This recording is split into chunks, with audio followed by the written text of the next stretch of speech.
יצאתי מהארון פעמיים, בגיל 20 על זה שאני הומו, ואז כשנדבקתי ב-HIV זה היה ממש שוב מקום של לצאת מהארון. זו מילה אחת, איידס, שהיא בתוכה מחזיקה את כל הפחדים הכי עמוקים וחשוכים. כשאתה לא יודע, אתה מפחד, כי כולנו מפחדים מדברים שאנחנו לא יודעים.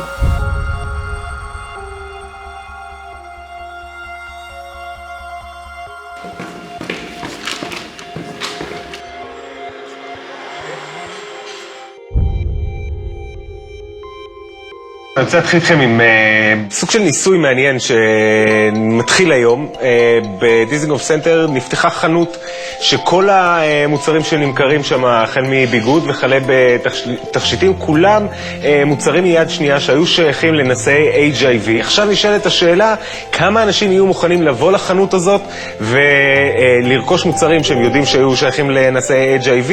אני אתרום גם צלחות, כי מסתבר שיש אנשים שחושבים שזה עדיין בעיה לאכול מכלים של אנשים שחיים עם HIV.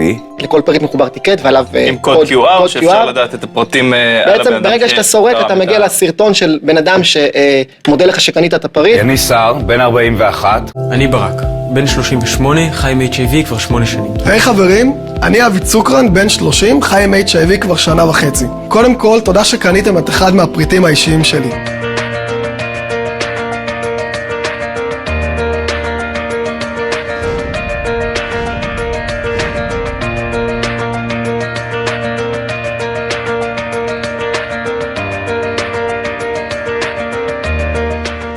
מעשה חשוב וטוב. הלוואי ויצליחו. למכור מוצרים של נשאי. מה אצלנו בתודעה. פותחים חנות? החנות. מה בעצם הגיע מהמחשבה של איך אנחנו נתקלנו בסטיגמה?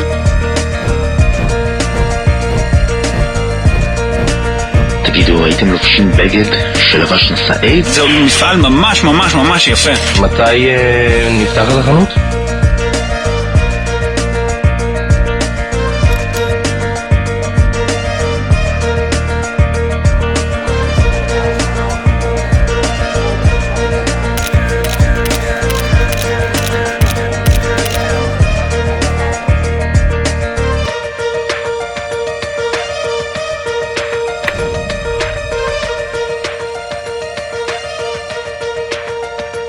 אני רוצה שהדבר היחיד שיזכיר לי שיש לי HIV בחיים שלי, זה הכדור שאני לוקח פעם ביום לפני שאני הולך לישון.